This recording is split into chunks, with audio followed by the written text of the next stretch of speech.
안녕하세요. 고급회계 수강생 여러분들.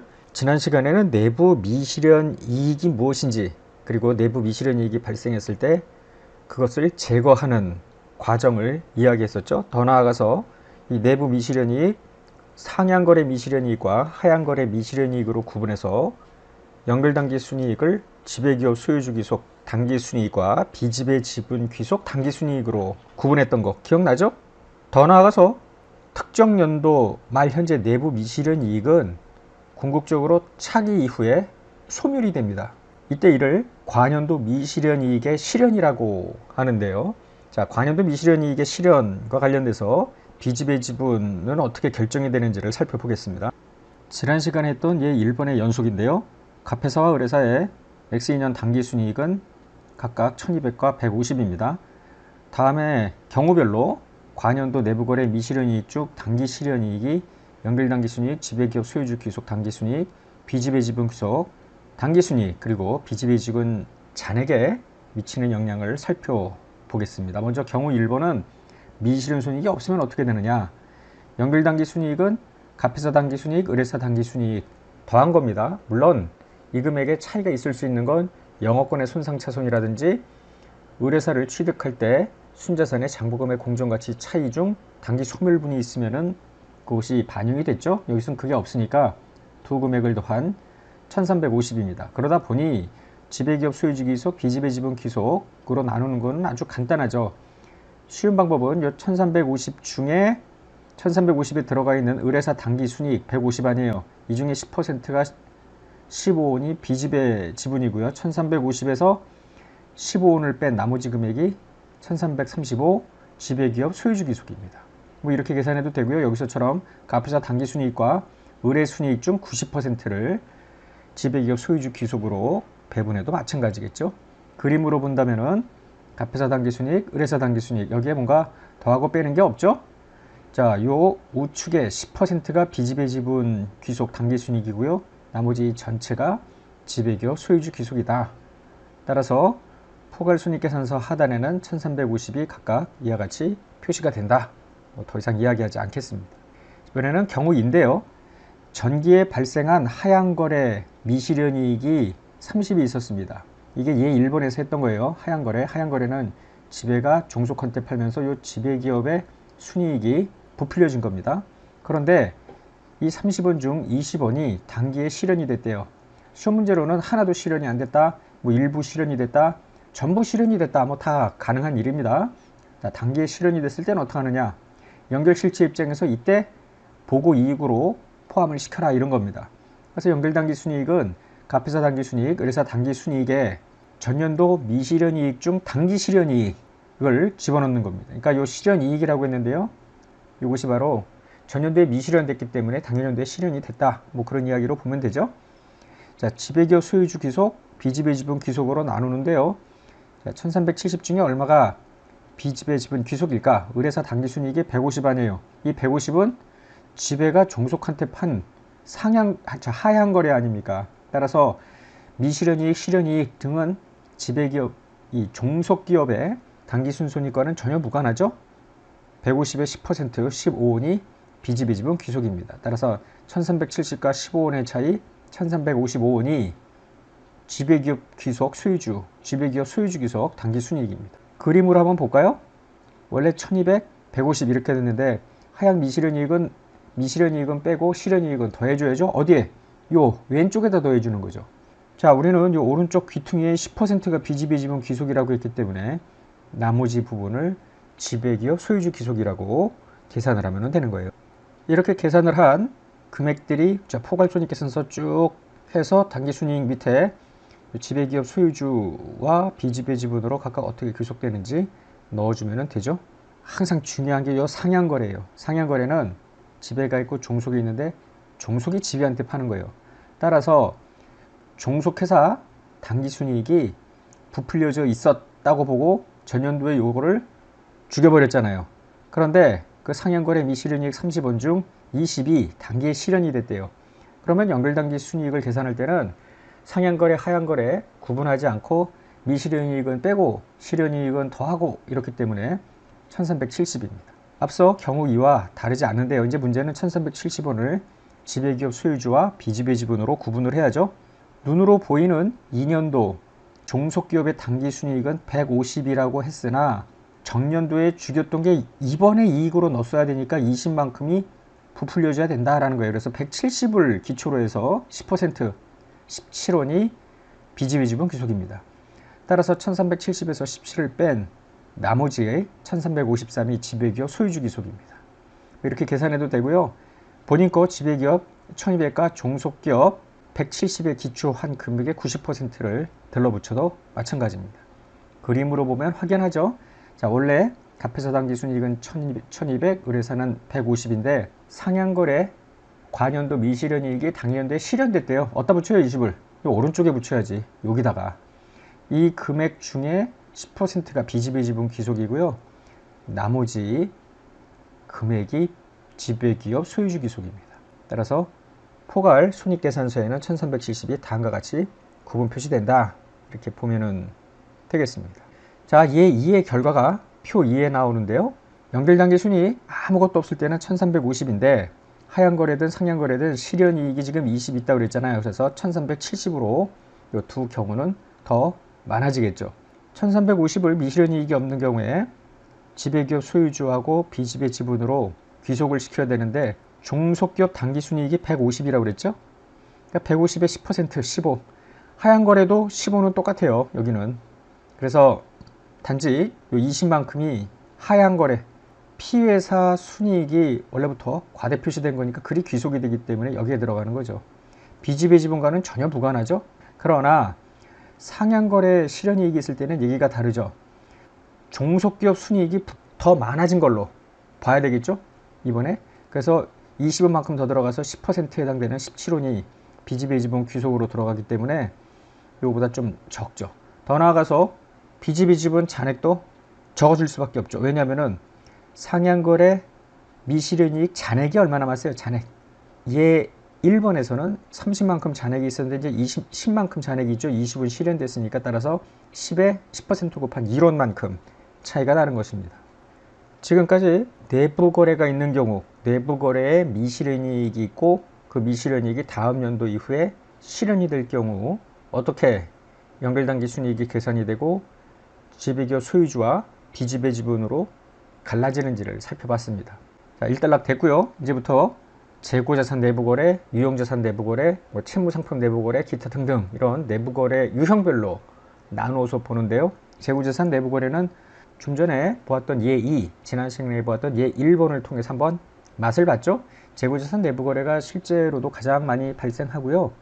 여러 가지 내부거래 중에서 아주 기본이 되는 내부거래에 대한 어떤 미실현이익 제거, 미실현이익이 실현이익으로 되면서 다시 복원을 시키는 이런 거래에 기본이 된다고 보면 되겠습니다. 그래서 315쪽부터 교재가 시작이 되는데 재고자산 내부거래 이 2절 내용을 잘 이해를 하시면 그 이후 내용도 아주 단순하게 지나갈 수 있겠다. 그림 3번을 볼까요? 뭐 새삼스럽지는 않습니다. 내부거래 이야기를 보는데요. 자, 연결실체는 갑과 을로 구성이 되어 있습니다. 연결실체 내에서 재고자산 판매 거래가 있다고 치자고요. 갑이 판매하고 을이 매입을 했습니다. 이게 X1년에 발생이 됐습니다. 그리고 다시 을이 연결실체 밖에 있는 A 회사에 또 팔았습니다. 이게 X1년에 발생이 됐다고 가정을 해봐요.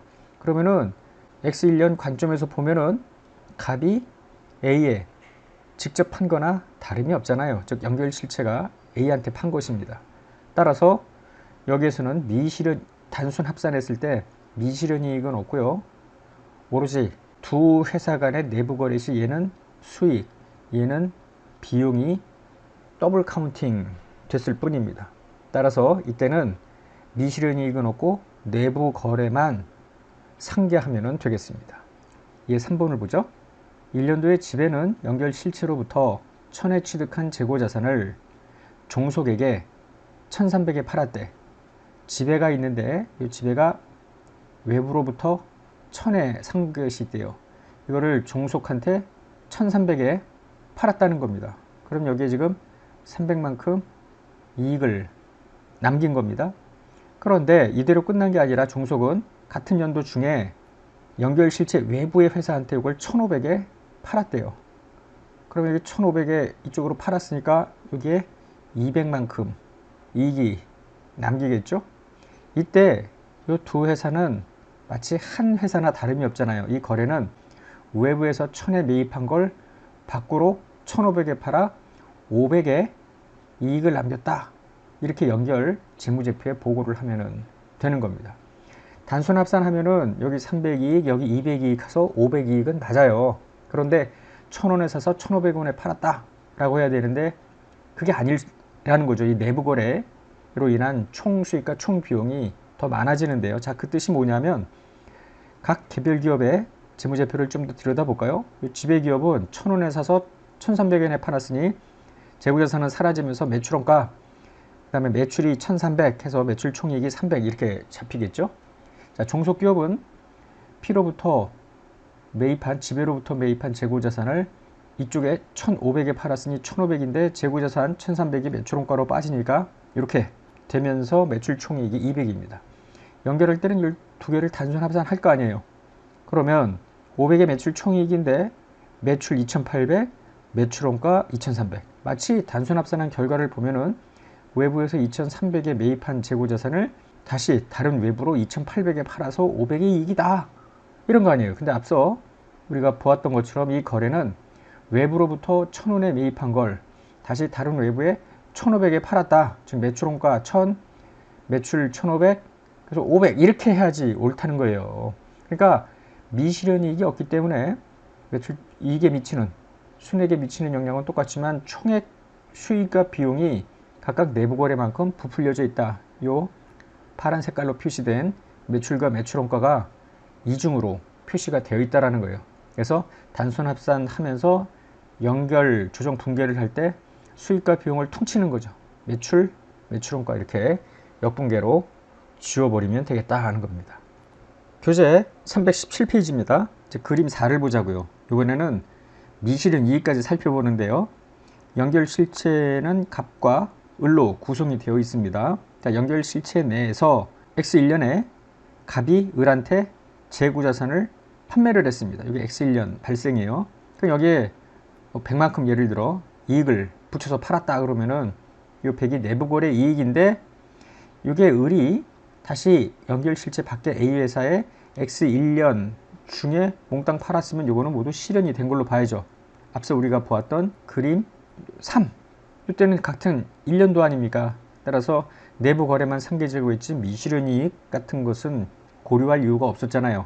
그런데 자, 을이 갑으로부터 1년도에 매입한 재고자산을 1년도 말까지 계속 움켜쥐고 있는 거야. 그리고 나서 다음 연도에 팔았다 치자고요. 그럼 우리는 관점이 지금 X1년인데요. X1년 재무제표를 단순 합산해 보면은 연결 실체 내에서 지네끼리 주고받은 건데, 그죠? 뭐 하향 거래도 있을 수 있고 상향 거래도 있을 수 있죠. 그런데 서로 내부 거래를 통해서 개별 재무제표의 이익을 막 부풀려 가능한 일 아닙니까? 개별 재무제표에서는 가능한 일입니다. 그래서 연결 첫 시간에도 이야기했지만 내부 거래를 통해서 개별 재무제표를 왜곡할 가능성이 높기 때문에 이거를 해결할 수 있는 유일한 방법은 연결 재무제표를 작성하는 방법이다 라는 언급을 했었죠. 이 사례에서 하향 거래였는데요. 이런 내부 거래 이익이 X1년 개별 재무제표는 설령 들어가 있지만 연결 재무제표에는 이 거래가 없었던 것으로 간주를 하기 때문에 이걸 죽여버려야지. 이게 바로 전 시간에 이야기한 단기에 발생한 미실현 이익을 제거하는 연결조정 분계를 하는 거예요. 물론 내부 거래까지도 상계를 하는 겁니다. 이 거래가 처음부터 없었던 거니까. 그것뿐만 아니라 매출 총이익도 죽여야 된다 이런 거죠. 그리고 난 다음에 이제 X2년 재무제표를 볼 때 을이 A한테 팔면서 을이 또 이익을 얼마, 뭐 50 이렇게 만약에 인식을 했다고 가정을 해봐요. 그러면은 2년도 단순 합산을 해보면은 요 50만 연결 손익계산서에 들어갈 거 아닙니까? 이거는 작년 거니까. 그게 아니라는 거지. 연결 관점에서는 애초에 요 100과 50, 150이 모두 X2년에 실현됐다고 보는 겁니다. 따라서 X2년 연결 조정 분계를 할 때 전기에 발생한 미실현 이익 중 전부 또는 일부가 당해년도에 실현되었노라 라는 연결 조정 분계를 하는 겁니다. 이 두 가지가 함께 맞물리는 거예요. 물론 X2년에도 계속 미실현됐을 수 있겠습니다. 그러면 그냥 내비두면 되는 거고요. 일부만 실현이 됐으면 그 일부만 실현되는 조정을 하면 되는데, 자, 구체적으로 어떻게 연결 조정 분계를 하는지 한번 들여다보자고요. 이게 4번입니다. 1년도에 지배는 연결 실체 외부로부터 1,000원에 취득한 재고자산을 종속한테 1,300에 팔았대요. 지배가 종속한테 팔았습니다. 이 내부거래는 하향 내부거래입니다. 지배가 종속한테. 그런데 이 종속은 이 재고자산을 2년도 중에 내부거래는 1년도에 있었는데 2년도 중에 연결실체 외부한테 1,500에 팔았대요. 이 거래만을 반영한 두 회사 재무제표 단순합산한 결과하고 한번 연결재무제표 표시될 금액을 살펴보는데, X1년도에는 지배가 재고자산 1,000원짜리를 1,300에 팔았으니까 매출 1,300, 매출원가 1,000원에서 매출 총이익 300 이렇게 잡았을 거예요. 종속은 재고자산을 1,300에 매입을 했을 거 아니에요. 그리고 가만히 있었으니까 기말재고에 1,300이 들어가 있겠죠. 이걸로 끝났습니다. 일단 근데 연결할 때는 얘 둘을 단순합산하죠. 단순합산했더니 어떻게 돼 있어요? 매출 1,300, 매출원가 1,000, 거기다가 재고자산 1,300. 어우, 이상하다는 거지. 왜냐면 애초에 이 X1년도에 지배가 종속한테 재고자산을 판매한 건 없었다라고 간주를 해야 돼요. 아무 일도 없었는데 이 안에서만 일어난 일인데, 마치 지난 시간에도 이야기한 것처럼 A 사업부에서 B 사업부로 이 재고자산이 이동한 것에 불과한 거 아닙니까? 연결 관점에서는. 따라서 연결재무제표는 어떻게 표시가 돼야 되냐면은 매출원가 같은 건 전혀 있으면 안 되고요. 당연히 매출총익은 0이겠죠. 재고자산은 원래 외부로부터 1,000원에 매입했다면서요. 그 금액이 그대로 들어가 주어야 된다라는 거예요. 그래서 연결 과정에서 이 왼쪽의 숫자를 오른쪽의 숫자로 바꿔치기 하는, 즉 내부 거래 수익과 비용을 퉁치는 것뿐만 아니라 이 미실현 이익도 제거하는 이런 조정 분계가 필요하다는 거죠. 자, 그러면 보세요. 지금 단순합산 결과 이게 1,000원 0 이렇게 바뀌어야 되는 겁니다. 먼저 내부거래 상계제거입니다. 매출 1,300, 매출원가 1,300입니다. 이렇게 연결 분계를 하고 나면 다시 앞으로 가볼까요? 어떻게 돼요? 매출은 사라지죠. 매출원가를 1,000을 안 죽이고 1,300을 죽였죠. 그러다 보니까 연결재무제표에는 지금 매출원가가 대변잔액으로 300이 더 있게 되잖아요. 여기 지금 매출원가 300 이랬는데 여기 1,300 하니까 이 300만큼이 지금 대변으로 더가 있는데 걱정하지 마세요. 그 다음에 미실현이익을 제거를 할 때 재고자산은 멀쩡한 1,000짜리 재고자산이 1,300이 됐으니까 재고자산을 1,000원으로 죽여야 거 아닙니까? 대변으로 재고자산 300을 죽이면서 매출 총이익을 죽여야 될 거 아니야. 책에도 써 있지만 차변에 매출 총이익 이렇게 분계를 할 수는 없죠. 매출 총이익은 계정이 아니잖아요. 단지 매출에서 매출원가를 차감한 개념상의 금액일 뿐입니다. 따라서 매출 총이익을 줄이려면 비용을 늘리면 되잖아요. 매출원가를 늘리면 그만큼 매출 총이익은 감소하겠죠.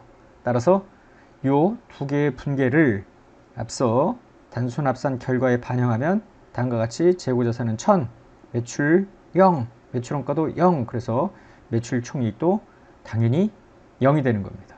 자, 이 순간 여러분들은 외워야 돼요. 이게 이해할 게 있고 기본적으로 외울 거는 어느 정도 좀 외울 필요가 있겠는데, 재고자산 지금 외워두면 편해요. 내부거래 상계제거 할 때 먼저 내부거래하고 단기 미실현이익 제고가 있잖아요. 그냥 단기에 1,000원짜리를 1,300에 팔았대. 그러면은 매출 같은 금액으로 매출원가 이렇게 매출원가 이렇게 역분계하는 것이고요. 두 번째로는 단기 미실현이익 제거 매출원가 재고자산을 죽이면서 이쪽에 매출원가를 늘린다고 보지 마시고 보이는 건 매출원가지만 실제 머릿속으로 느끼는 건 매출총이익 감소라고 생각을 하면 돼요. 일단 외우세요. 자, 매출원가 재고자산 몇 차례 계속 되뇌이십시오. 그러면 요걸 기본으로 해가지고 앞으로 나오는 내용들 전부 다 또 쉽게 여러분들이 접근할 수 있어요. 하나도 외우지 않고 날로 먹으려고 그러니까 이게 어려운 겁니다. 자, 내부거래 상계제거 매출원가 차변대변, 단기 미실현이익 제거 매출원가 재고자산 한 5번만 더 외치고 나서 스탑을 시켜놓고 지금 이 화면을 그리고 나서 그 다음 내용으로 넘어가기 바랍니다. 자, X 2년도가 됐습니다. 5번 모두 외쳤나요? 자, 안 외친 사람 있으면 다시 외치고 들어오세요. 자, X 2년도에는 전년도에 300의 미실현 이익을 제거했던 것이 드디어 실현이 됩니다. 왜냐하면 X 2년도에 종속이 외부 실체로 팔았다며. 이 거래만을 놓고 보자고요. 그럼 지배의 재무제표에는 이와 관련된 내용은 전부 X 1년 재무제표에 있지 X 2년 재무제표에는 있을 리가 없잖아요. 다 0입니다. 그러나 종속은 작년에 1300개 매입했던 재고를 1500에 팔았으니 매출 1500, 매출원가 1300, 재고자산 팔렸으니까 없고요. 그래서 매출 총이익이 200이 잡혀요. 이걸 단순 합산하면은 재고자산은 없고요. 요건과 관련해서 매출 1500, 매출원가 1300, 매출 총이익 200 이렇게 잡히는데, 자, X2년 연결재무제표는 어떻게 표시가 되냐면은 1000원짜리 재고를 1500에 판매하여 드디어 500만큼 이익을 남겼다, 이렇게 표시가 돼야 돼요. 외부에 판매한 그 시점에 모든 것이 다 반영이 되어야 합니다. 그렇기 때문에 매출 총이익은 여기가 500입니다. 단순 합산한 건 200인데 느꼈겠지만 요 300의 실현 이익을 여기다가 이제 더해 줄 겁니다. 한편 연결재무제표에는 1000원짜리를 1500에 팔았다, 이렇게 표시를 해줘야 되는 겁니다. 따라서 이거를 어떻게 이렇게 하지? 어떻게 하기는 매출은 똑같으니까 상관이 없고요. 자, 매출원가를 줄여야죠. 300만큼 매출원가를 줄이면 됩니다. 그러면서 차변을 이익잉여금으로 해주면 되는데요. 자, 이익여금 300은 뭐냐면은 이렇게 매출원가를 죽이면 비용이 감소가 되죠. 비용이 죽으면은 이 매출원가 1300에서 1000으로 줄으니까 당연히 손익계산서에 매출 총이익은 300이 더 올라가서 500으로 해결이 될 거예요. 그러면 차변은 뭐냐? 차변은 이익잉여금인데 이게 좀 이해가 안 될 수 있습니다. 자, 첫 시간에도 이야기했습니다만은 이 연결 분계라는 거 뭐 표시는 안 했지만 여기 플러스 마이너스 연결 주종 분계가 들어가잖아요. 연결 주종 분계는 어느 회사 개별 장부에 반영되는 겁니까? 맞습니다. 어디에도 반영되는 게 아니죠. 우리가 요 전년도에 연결 분계를 할 때 뭐 매출원가 이것뿐만 아니라 재고자산, 매출원가 이와 같이 분계를 하지 않았어요. 그런데 이거는 연결 주종 분계지 개별 장부에 반영된 거는 하나도 없는 거 아닙니까? 그대로 개별 장부는 다음 연도로 넘어가는 거예요. 그러다 보니 지배기업의 1년도 개별 장부에는 매출 총이익 이게 300만큼 과대 표시되고, 그래서 당기 순이익이 과대 표시되고, 결국은 2년도로 넘어가면서 이익잉여금도 300만큼 과대 표시된 상태로 개별재무제표가 만들어져 있을 거 아닙니까? 연결재무제표를 만들 때, 자, 지배기업 여기 딴 거는 안 나와 있습니다만은 계속 2년도 초 이익잉여금은 300만큼 지금 과대 표시된 상태로 전년도부터 넘어왔을 거 아니에요. 이게 모두 다 제자리를 잡아줘야죠. 뻥튀기 됐던 것들을 제거를 해줘야 되니까 이 이익여금을 없애는 겁니다. 이렇게 과년도 이익이 아니라 당해년도 이익인데요 라는 의미로 받아들이면 되는 거예요. 과년도 이익이 아니라 당해년도 이익이다. 그죠? 마치 과년도 오류 수정하는 거하고 비슷한 느낌이죠. 외우세요. 자, 다시 뭘 외우냐면은 당해년도 특정년도 미실현이익 제거, 매출원가 재고자산, 매출원가 재고자산 이와 같이 외우고요. 이게 실현이 될 때는 이익여금 매출원가, 이익여금 매출원가, 이것도 역시 한 5번 정도 외쳐보기 바랍니다. 자, 이렇게 해서 이제 결론을 내려보면은요, 1년도, 2년도에 매출 총이익의 합계를 보면은 단순 합산했을 때는 1년도에 300, 2년도에 200 이렇게 잡히게 됩니다. 단순 합산한 거. 그런데 연결 재무제표에서는 1년도에는 아무런 거래가 없었고 2년도에 모두 500이 잡혀야 된다는 거예요. 그러니까 이 단순 합산 결과가 연결 재무제표 금액으로 되기 위해서는 어떻게 해야 돼요? 1년도에 300을 죽였다가 2년도에 300을 가산하면 이렇게 될 거 아니에요. 이게 바로 미실현이익의 제거, 이게 과년도 미실현이익의 실현이라고 보면 되죠. 자, 오늘 했던 내용 정리하겠습니다. 책으로는 320페이지인데요. 자, X1년도 연결분계할 때 연결분계 여러 가지가 있겠죠. 지배력 취득일로 거슬러 올라가서 종속기업 투자와 종속기업 자본을 상계 제거하는 것부터 시작이 되는데 그거는 제껴놓고 내부거래와 관련된 것만 보자고요. 단기의 재고자산 내부거래, 즉 매출원가 역분계합니다. 그리고 나서 상향거래든 하향거래든 미실현이익을 계산을 하는 거예요. 미실현이익 제거 어떻게 하기로 했어요? 매출원가 재고자산, 뻥튀기 되어 있는 재고자산 죽이면서 비용을 더 늘려 매출 총이익을 감소시키는 거예요. 그리고 나서 맨 마지막 분계가 당해년도 종속기업 순이익 중 비지배 지분에 귀속되는 금액을 솎아내야 될 거 아니에요. 기본식은 종속기업 당기순이익의 비지배 지분율인데, 물론 여기에 우리가 3장에서는 종속기업 지배력 취득 시점에서의 순자산의 장부금의 공정가치 차이 중 당기 소멸분 뭐 이런 것도 뺀 거 기억나죠? 그건 없다고 가정하고요. 자, 오로지 상향거래 미실현이익만 뺀다라는 거 잊지 마십시오. 이거는 앞서 예 1, 2번에서 그림으로도 봤잖아요. 상향거래 미실현이익만큼 종속기업 순이익이 과대 표시됐으니 그거를 조정한 후에 비지배 지분으로 귀속되는 금액을 넣자라는 겁니다. 자, 이제 2년도가 됐습니다. 2년도에는 뭐가 더 들어가야 되냐면은 1년도 말, 2년도 말 할 때 1위 가가지고 일단 이 종속기업 투자하고 종속기업 순자산 자본을 퉁쳤죠. 그리고 나서 지배력 취득 시점부터 당해년도 기초 시점까지 순자산 변동액, 이게 바로 종속기업 순이익, 관년도 순이익 아니에요. 거기에 비지배 지분율을 곱하는데 무조건 이렇게 하는 게 아니라 전년도에 상향거래 미실현이익이 있으면 이걸 빼야 될 거 아니에요. 즉 요 1번 분계는 X2년 1년도에 요 3번 분계하고 연계가 되는 겁니다. 한편 전기 미실현 이익 중 당해년도에 실현될 것이 있을 수 있잖아요. 그럴 땐 어떻게 해요? 전기 이익이 아니라 당기 이익이다 이렇게 한 거 아니에요. 이익여금 매출원가 외워야 됩니다. 거의 그냥 기계적으로 나오도록 하십시오. 한편 이제 당기에 발생한 것들, 당기에 새로 내부 거래가 있었어. 그럼 매출원가 이렇게 역분기하고요. 당기에 발생한 미실현 이익을 또 제거해야죠. 매출원가, 재고자산 이와 같이. 자, 이제 마지막 5번입니다. 종속기업 당기순이익 중 비지배 지분 해당에 당기순이익의 비지배 지분율을 곱하기 전에 당기의 상향거래 미실현 이익 발생한 것이 있으면 빼줘야 되고요. 또 여기서 전년도에 상향거래 미실현 이익 중 당기 실현 금액이 있으면 더해줘야죠. 이게 가장 핵심이다. 복습 많이 해야 됩니다. 다음 시간부터 이번 시간, 전 시간에 배웠던 걸 기초로 하여 여러 가지 예제를 풀어볼 겁니다. 예제 막 풀어볼 때 이게 무슨 소리지? 당황하지 않으려면은 이번 시간에 한 거, 지난 시간에 한 거, 다음 두 가지 모두 다 열심히 복습해야 돼요. 자, 오늘 강의 여기서 끝내겠습니다.